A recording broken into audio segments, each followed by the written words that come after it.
I didn't tell anyone about the money when my husband died. Not my neighbors, not my friends, not even my own son. Looking back, that silence was the smartest decision I ever made. The day of the funeral felt unreal, like I was watching someone else's life from a distance. The chapel smelled faintly of roses and polished wood, and people kept coming up to me, whispering condolences that blurred into one long, meaningless hum. I sat in the front row, hands folded tightly in my lap, staring at the closed casket as if I could force it open with my thoughts. 40 years. That's how long we had been together. And just like that, everything was gone. My son, Adrian, sat beside me. He had his arm around my shoulders, just like he used to when he was younger, and trying to comfort me after small things, burnt dinners, broken appliances, little inconveniences that once felt big. Now, nothing compared to this.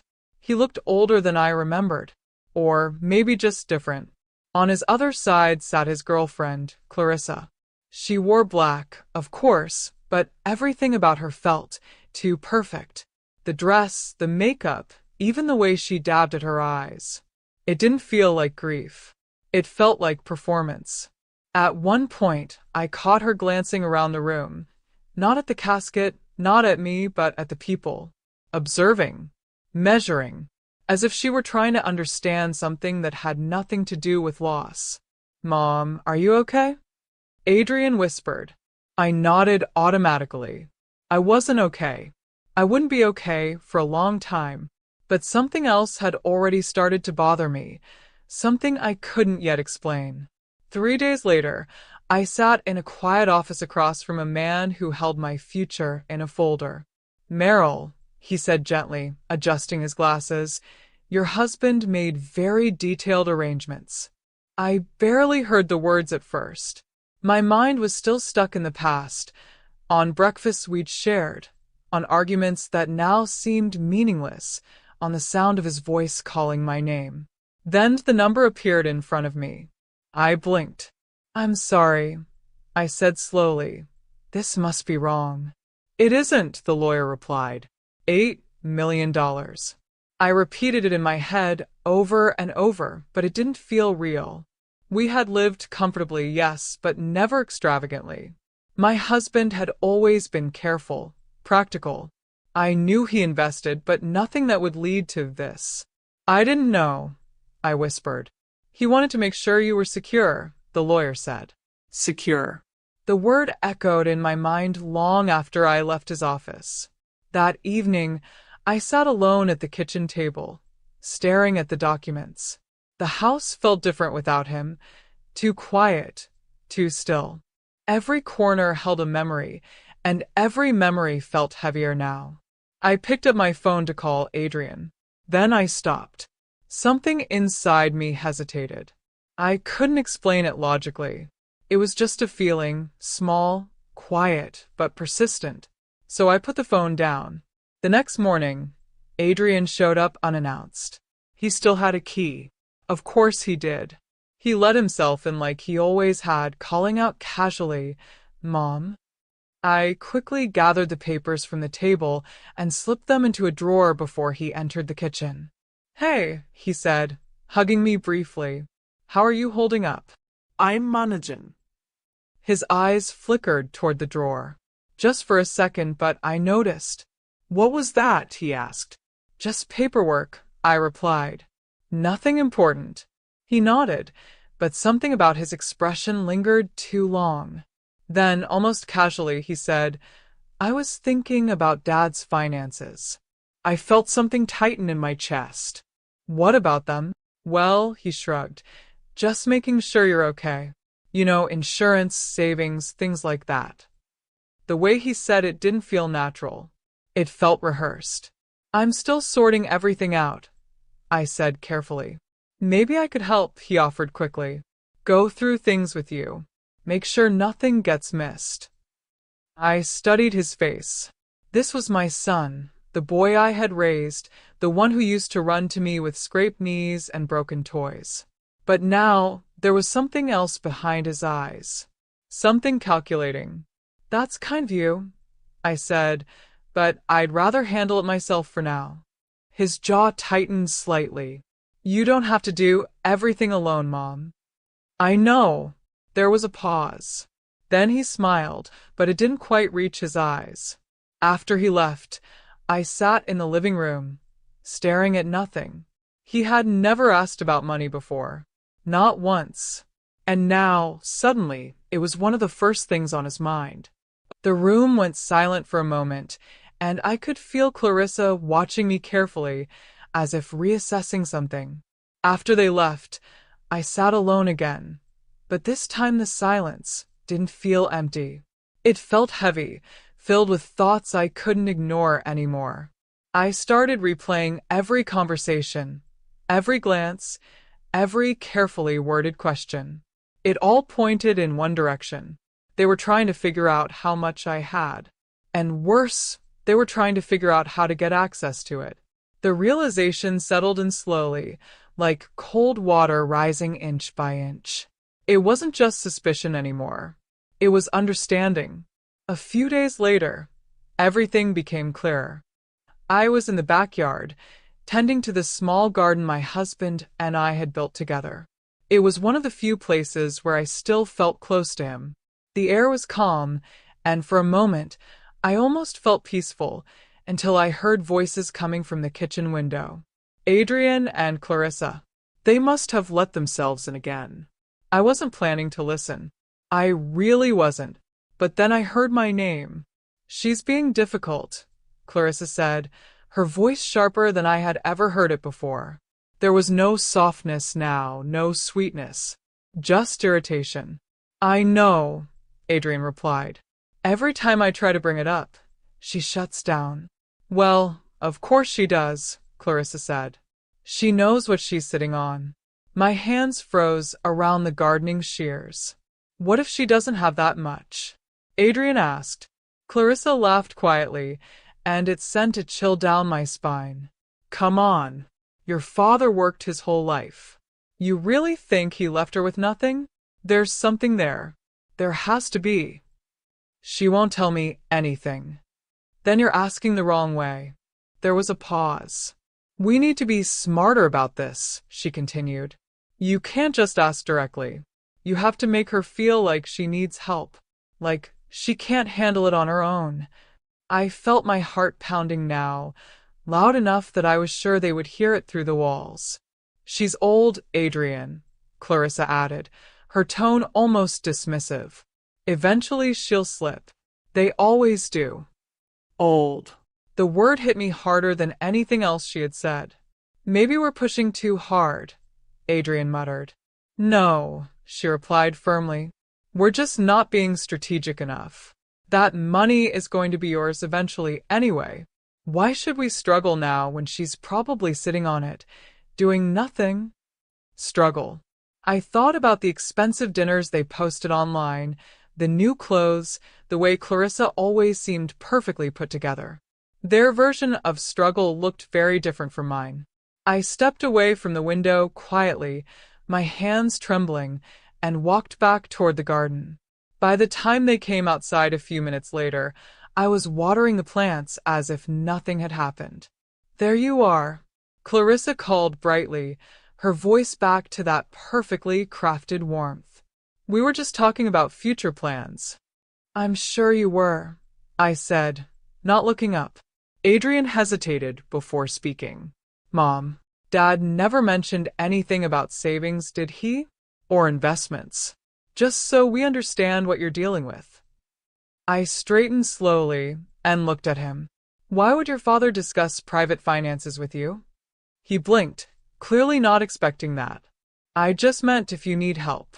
I don't. The look that passed between them confirmed everything I had heard. Frustration, calculation, impatience. That night, I sat on my bed with the documents spread out in front of me again. $8 million. The number no longer shocked me the way it had before.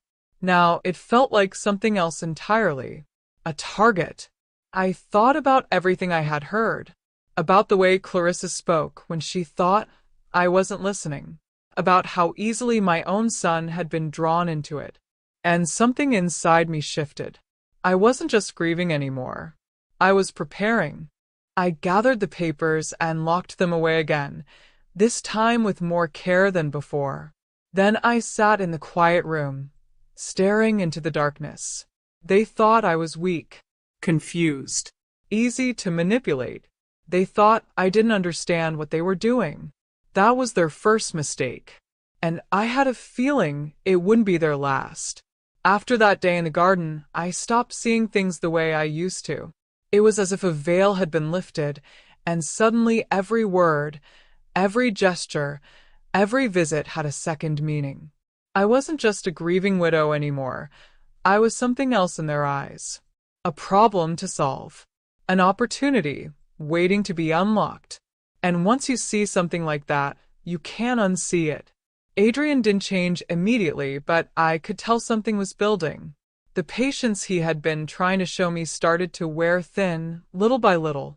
Clarissa, on the other hand, became more direct, but in a subtle way, like someone slowly tightening a net.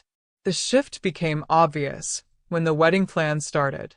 I hadn't even known they were officially engaged until a thick, elegant envelope arrived in my mailbox. Cream-colored paper, gold lettering, the kind of invitation that feels expensive just to hold. I opened it slowly, reading every line twice, trying to match the luxury of it with the conversations I'd been having with them about struggling and tight budgets. When they came over later that week, Clarissa was glowing with excitement, spreading photos across my table as if we were sharing a joyful moment. "Isn't it beautiful?" she said, pointing at a grand ballroom with crystal chandeliers and polished marble floors. "We wanted something unforgettable."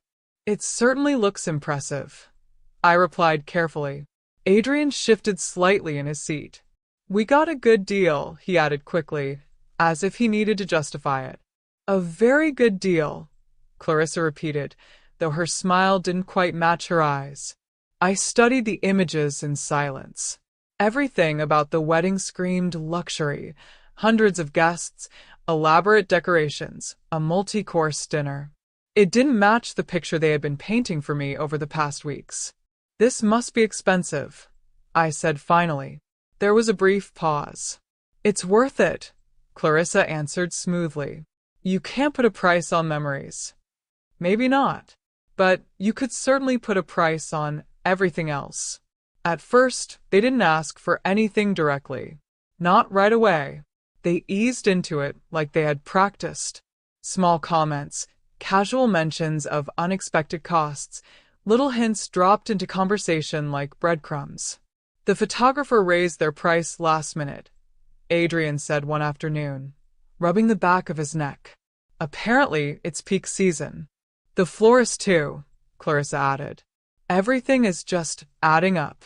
I nodded politely, pretending not to notice where this was going. Then came the first request. "It's just temporary," Adrian said, his voice softer than usual. "We're a little short right now.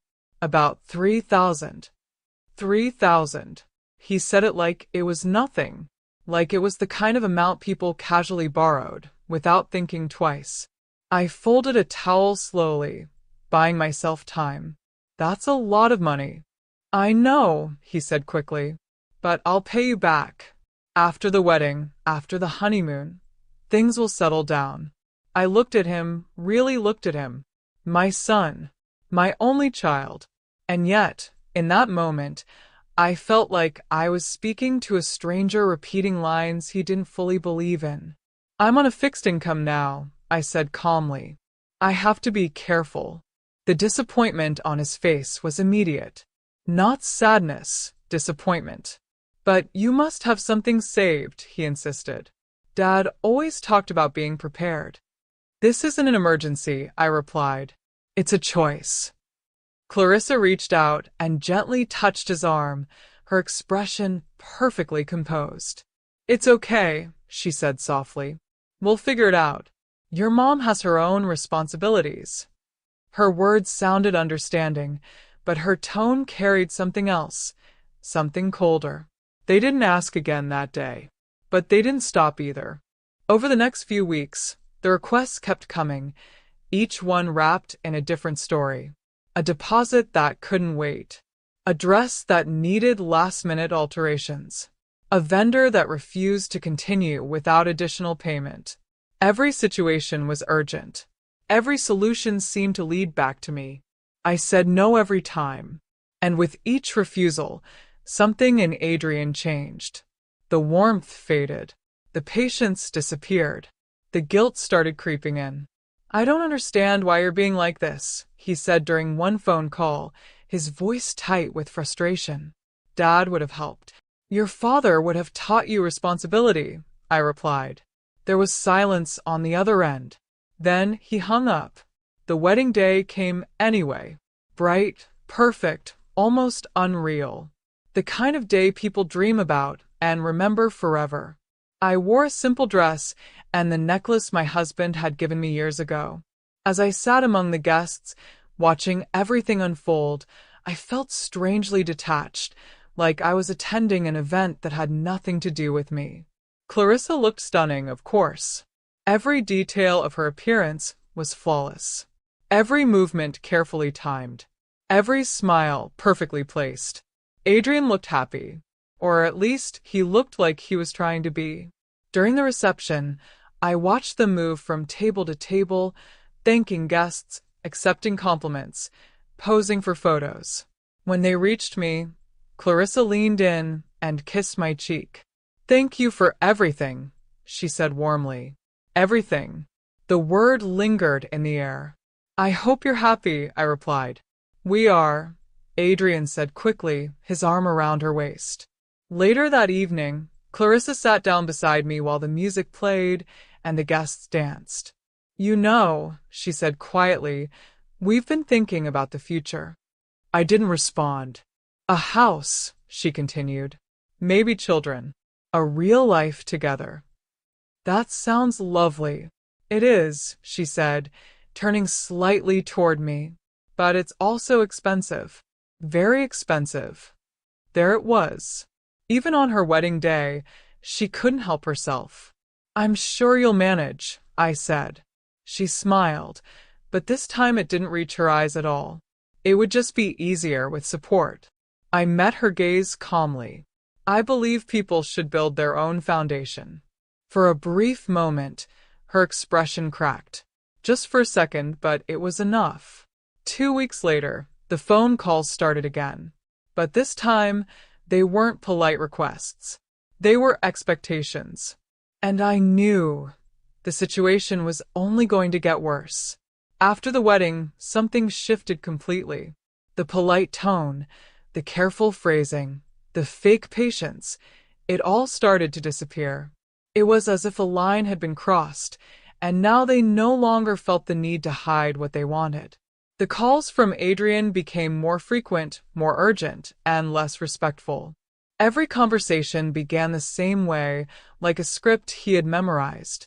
"Mom, I hate to ask, but we're in a bit of a situation." At first, the problems sounded believable. Car repairs, rent increases, unexpected bills. Life happens, I understood that. And, against my better judgment, I helped once. $500. Not because I believed the story, but because I wanted to see what would happen next. What happened next was exactly what I expected. The requests didn't stop. They multiplied. And when I started saying no again, the tone changed. "I don't get it," Adrian said during one call, his voice sharper than I had ever heard it before. "You're sitting there in that house, and you can't even help your own son?" The words were like a slap, but I kept my voice steady. "I already helped you." "That's nothing compared to what you probably have," he snapped. I went very still. "What makes you think I have anything?" I asked quietly. There was a pause, just long enough to tell me everything I needed to know. "I mean, Dad had insurance, right? Savings. Investments." He was guessing, but not blindly. Someone had been feeding those thoughts, shaping them, pushing him toward conclusions that were getting closer and closer to the truth. After that conversation, I knew something important. It wasn't a question of if they would push further. It was a question of how far they were willing to go. I got my answer sooner than I expected. It was a Tuesday morning. Quiet. Ordinary. I was outside in the yard, trimming the rose bushes my husband had planted years ago. It was one of the few routines that still brought me peace. The air was cool, the sun soft, and for a brief moment, everything felt almost normal. Then I heard car doors slamming. More than one. I looked up slowly and saw Adrian walking toward me, his expression unusually serious. Clarissa was right behind him, dressed sharply, like she was going to a business meeting. And with them, a man I had never seen before, holding a leather briefcase. My stomach dropped before a single word was spoken. "Mom," Adrian called out, his tone formal in a way that immediately put me on edge. "We need to talk." I set the shears down carefully. "About what?" He gestured toward the man. "This is Mr. Carter. He's a notary." A notary. The word echoed in my mind, heavy and unmistakable. "What for?" I asked. The man stepped forward with a polite, practiced smile. "Good morning, ma'am. I understand you may need assistance updating some legal documents." I looked at Adrian, then at Clarissa, and suddenly, everything became very clear. Clarissa moved closer, her voice soft, almost soothing. "Meryl, we've been doing some research about financial planning, especially for later in life." Later in life. Another carefully chosen phrase. "I already have a will," I said. "That's great," the notary replied quickly, opening his briefcase. "But wills can take time to process. What we're suggesting is something more efficient, a living trust." Adrian nodded, stepping in as if he had rehearsed this part. "It's just to make things easier, Mom. If anything ever happens, everything will already be handled." "Handled by who?" I asked. There was a brief silence. "By me," he said. "Of course." Clarissa smiled gently. "It's about protection. There are so many cases where older people get taken advantage of. Without proper safeguards, things can become very complicated." The irony was almost laughable. Here they were, warning me about manipulation while standing in my yard with a stranger and a stack of documents, trying to pressure me into signing away control of my own life. The notary began laying papers out on the patio table. Official-looking forms, dense text, signatures waiting to happen. "This would grant your son power of attorney," he explained. "He would be able to manage your finances, make decisions if necessary." "That's enough," I said. The words came out calm but firm. Adrian's expression tightened. "Mom, we're trying to help you. By bringing a notary to my house without telling me?" "It's not a big deal," he insisted. "This is standard. People do this all the time." "People who ask first," I replied. Clarissa leaned forward slightly, lowering her voice. "Meryl, I know this might feel overwhelming, but you have to think about the future. What if something happens? What if you're unable to make decisions? What if nothing happens?" I countered. Another pause. Another look between them. I could see the frustration building now. The patience was gone. "You're being difficult," Adrian said. "No," he replied calmly. "I'm being careful." The notary cleared his throat awkwardly, clearly uncomfortable with the tension. "Perhaps we could go over the documents briefly, just so you understand." "I understand perfectly," I said, looking directly at him. "And I'm not signing anything today." Adrian exhaled sharply, running a hand through his hair. "Why are you making this so complicated? Why are you making it so urgent?" I asked. That stopped him. For a moment, no one spoke. Then I asked the question that had been forming in my mind for weeks. "How much do you think I have?" They weren't expecting that. Adrian blinked. "What?" "You're all very concerned about my finances," I continued. "I'm curious." What exactly do you think needs managing? Clarissa recovered first, her voice smooth as ever. It's not about the amount. It's about responsibility. Of course, I said. But you must have some idea. Adrian hesitated, and in that hesitation, I saw everything. The assumptions, the expectations, the plans they had already made in their heads. I straightened up and brushed my hands against my apron. I think it's time for you to leave, Mom. Now. Something in my tone must have finally reached him, because he stopped arguing. The notary quickly gathered his papers, eager to escape the situation.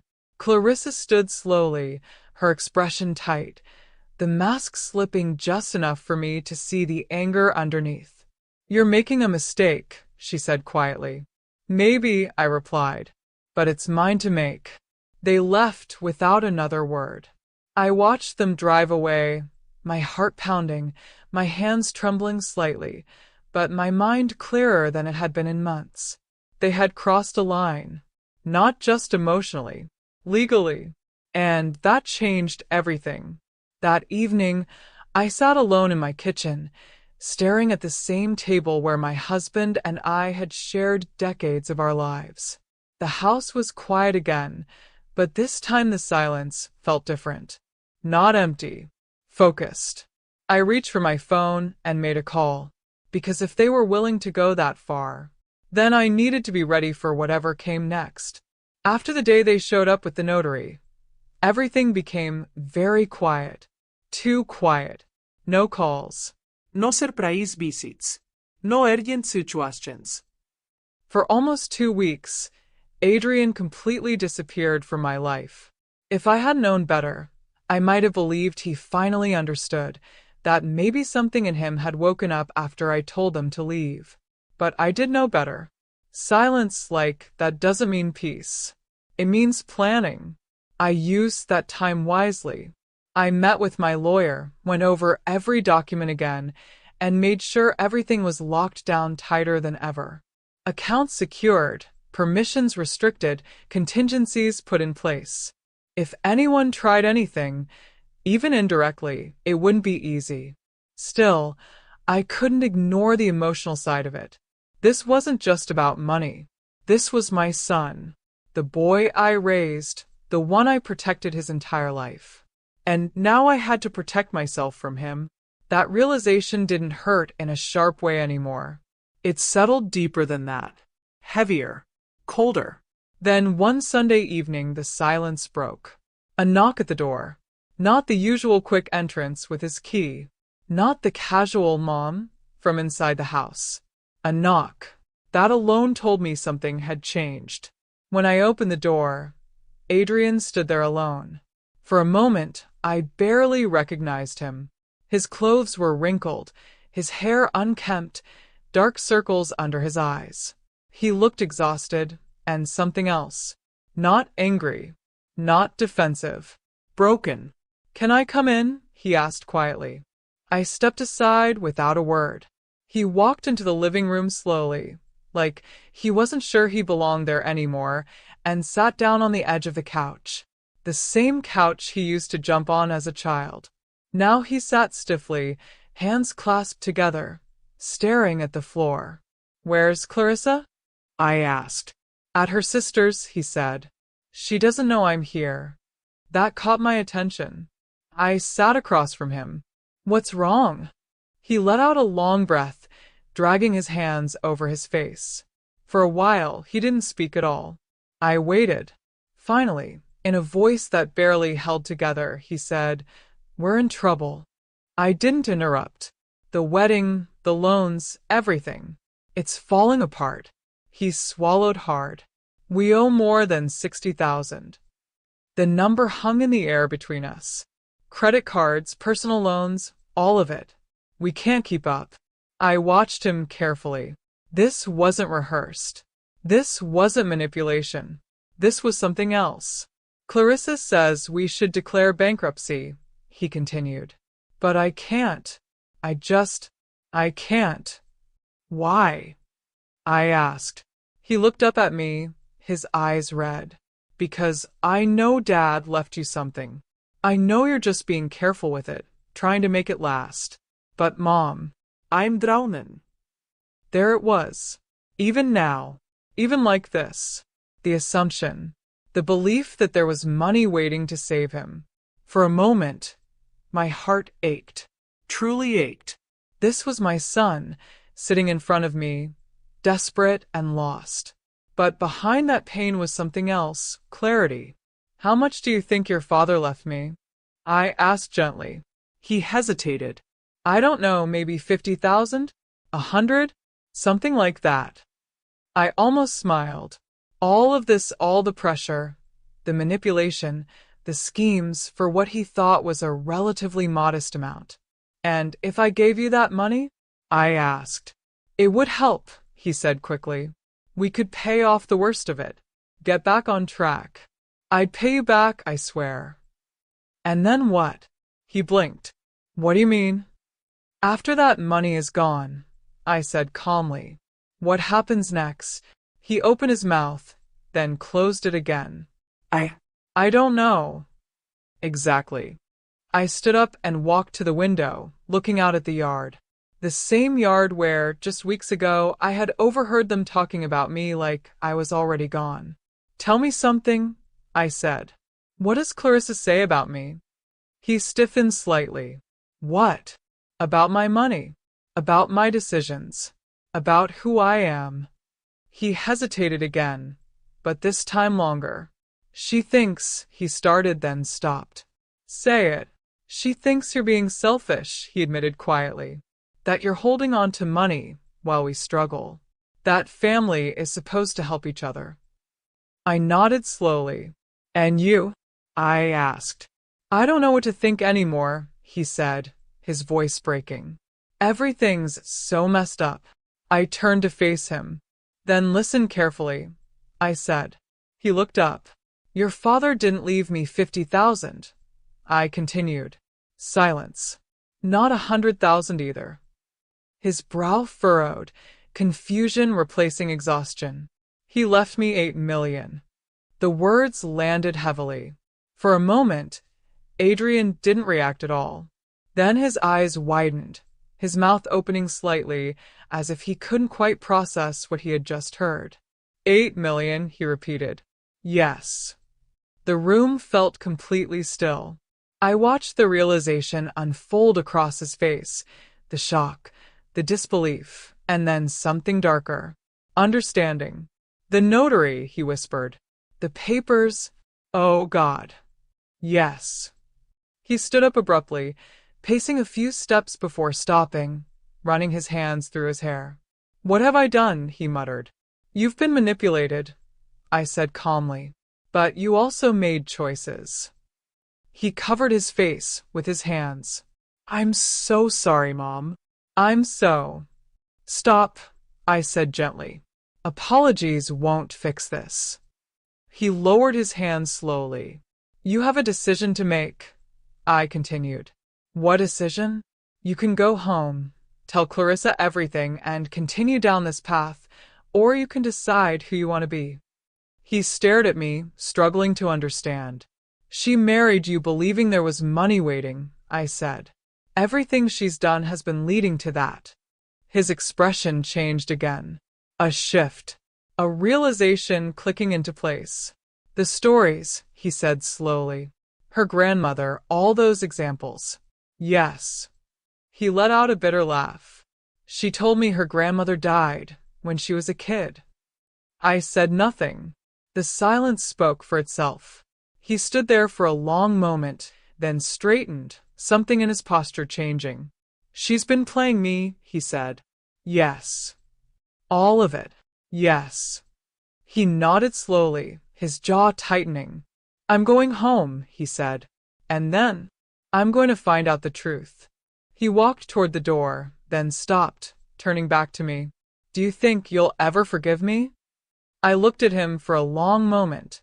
I don't know, I said honestly. That depends on what you do next. He nodded once. Then he left. The door closed behind him, and the house fell silent again. But this time it felt different. because now everything was out in the open, and whatever happened next would change everything. The call came early in the morning, so early that the sky outside was still gray, caught somewhere between night and dawn. My phone rang sharply in the silence, pulling me out of sleep with a strange sense of urgency. For a moment, I just stared at the screen, already knowing it was Adrian before I even answered. "Hello." "She's gone." His voice sounded hollow. Not angry, not even upset in the way I expected, just empty. I sat up slowly. What happened? There was a pause on the other end, like he was trying to gather the pieces of himself before speaking. "I told her everything," he said. "About the money. About what you said. About all of it."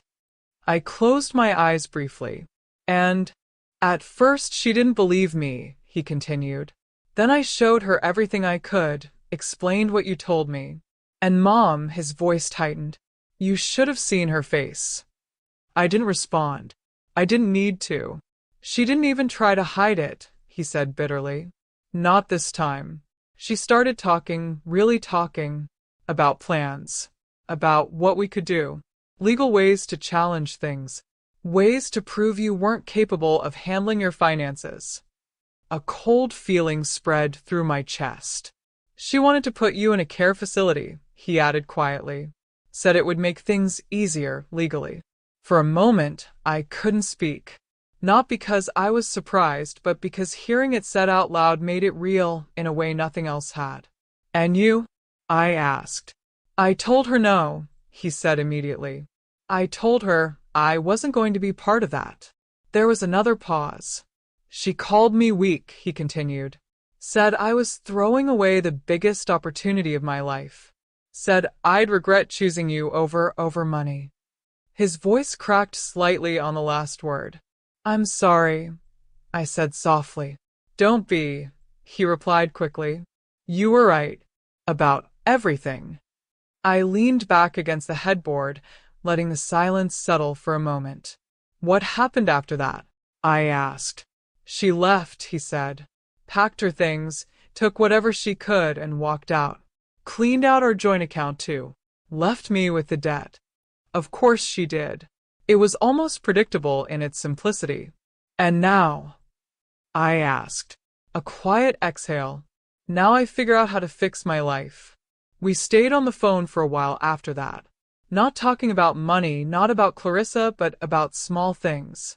Real things. The kind of conversation we hadn't had in months. When we finally hung up, I sat there for a long time, staring out the window as the first light of morning began to fill the room. I expected to feel anger. Or relief. Instead, I felt something else. Peace. Not because everything was fixed, but because the truth had finally come out. No more guessing. No more pretending.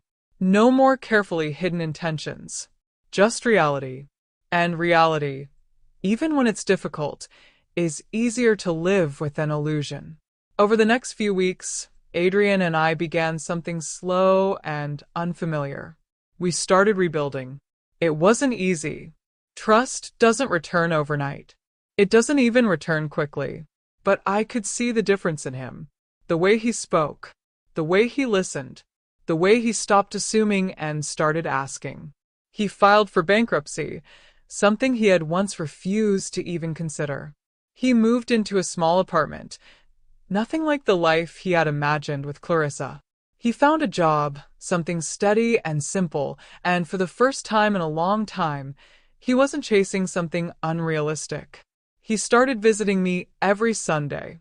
At first, the visits were quiet, a little awkward, like we were both learning how to exist around each other again. But slowly, they became easier. Familiar. "I keep thinking about everything she said about you," he admitted one afternoon. "About how you didn't care. How you were selfish." "And what do you think now?" I asked. He looked at me for a long moment.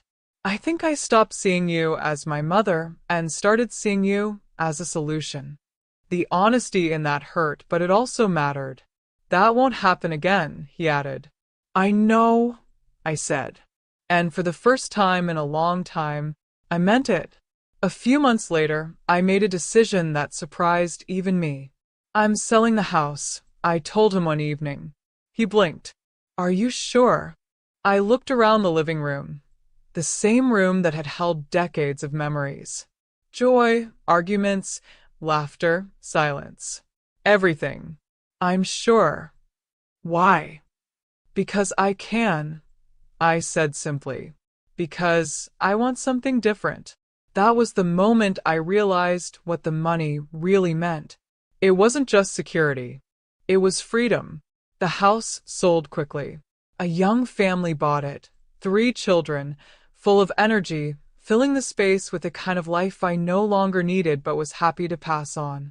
Watching them walk through the rooms didn't make me sad. It made me feel complete. I kept only what mattered. A few personal weishi, photos, memories that couldn't be replaced. The rest I let go. Adrian helped me move into a smaller place. Not because I had to, but because I chose to. Something simple, comfortable, easy to leave behind whenever I wanted. Because I wasn't planning to stay still. I booked a trip, I told him one Sunday. He smiled. Where to? Somewhere warm, I said. Somewhere far. He laughed softly. Dad would have loved that. Yes, I said. He would have. And I think, in a way, he knew I'd get here eventually. Months later, I found myself standing on a balcony overlooking the sea, watching the sun dip below the horizon in colors that didn't feel real. The air was warm, the world quiet, and for the first time in a very long time, I felt completely at peace. I thought about everything that had happened, about loss, about betrayal, about the choices we make when we think no one is watching. And I realized something important. Strength doesn't always look loud or dramatic. Sometimes it looks like silence, like patience, like knowing when to say no, even to the people you love, especially to the people you love. Adrian and I still talk, still see each other, not because we have to, but because we choose to. And that choice means more than anything else. As for Clarissa, I don't know where she is now, and I don't really care, because in the end, she didn't take anything from me. If anything, she showed me exactly how strong I really am, and that was worth more than any amount of money.